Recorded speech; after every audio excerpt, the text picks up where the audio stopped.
Hey folks, let's go ahead and go through these worksheets. This is worksheet number 1, the introduction to acids and bases. Should go pretty quickly. Listed below are properties of acids and bases. We're supposed to fill in the blanks with appropriate words, either acids or bases. Well, when we see hydrogen ions in solutions, those are acids. And what has a bitter taste? Well, I know that acids have a sour taste, and the bitter taste belongs to bases. Hydroxide ions, well, H ions are acids, so this means the hydroxide ions are going to be bases. Well, what reacts with a base to form a salt? Obviously, that's an acid. Acids have a sour taste, if you think of things like lemons. The things that have a slippery, soapy feel, lemons certainly don't, but bleach does, soap does, those are bases. And what reacts with acids to form a salt? Well, clearly that's a base. And acids will react with many metals. We talked about acid rain going in and making a messier car. So that's an example of acid reacting with metal. We also did the bit with tomatoes being in a can where the cans are coated on the inside. Okay, list three strong acids and explain why these acids are considered strong acids. Hydrochloric acid is one of the strongest acids, along with sulfuric acid, which is H2SO4. 4 goes down there. All right, and the other one is nitric acid.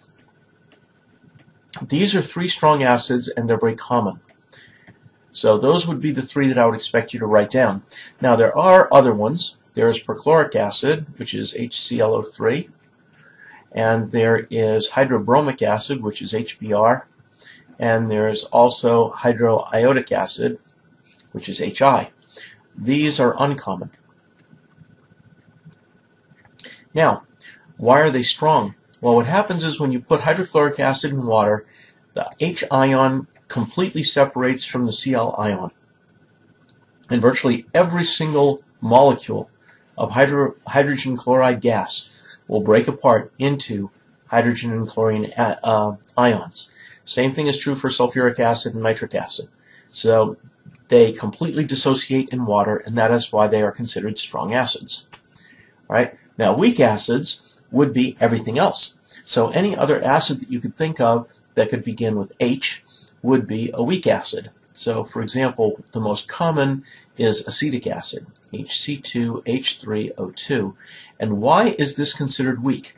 Well, it's considered weak because unlike HCl, if you were to put 100 molecules of acetic acid in water, 99 of them or so would remain just like that.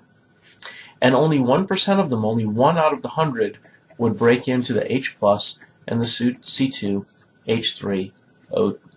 That was good, Skip. O2 negative. All right.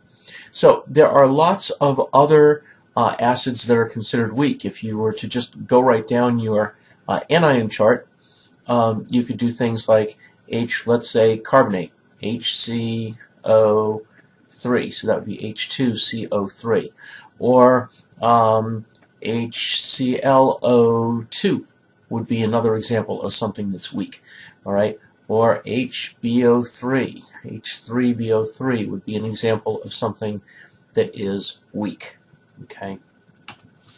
All right, list 2 strong bases and explain why these bases are considered strong bases. Well, the 2 strong bases we think of all the time are sodium hydroxide, NaOH, and potassium hydroxide, KOH. Now, we also can go down the rest of the alkali metals. So we could have rubidium and cesium and francium, or francium, however you pronounce it, and OH, OH, OH. Now, these are all strong, but these are very uncommon. So again, the ones we think of, these are the top 2, they are very common, and the reason that they are strong bases is exactly the same reason that hydrochloric acid is strong. Sodium will completely dissociate from OH, and so all of the molecules of sodium hydroxide which are put into water, and sodium hydroxide is a solid at room temperature, so you put it in water and it completely breaks apart into sodium and hydroxide, all of them. And as a result, they are considered strong bases. So, what would the others be? Everything else is a weak base. All right? So, for example, we could think of something like magnesium hydroxide, or Anything else in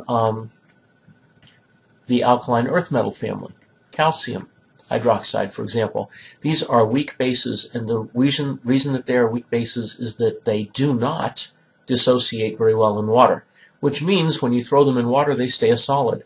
So they do not dissolve very well in water. Okay? That's it, folks. That's the end of worksheet number 1. All right, if you have questions, please see us in class. Take care. Bye.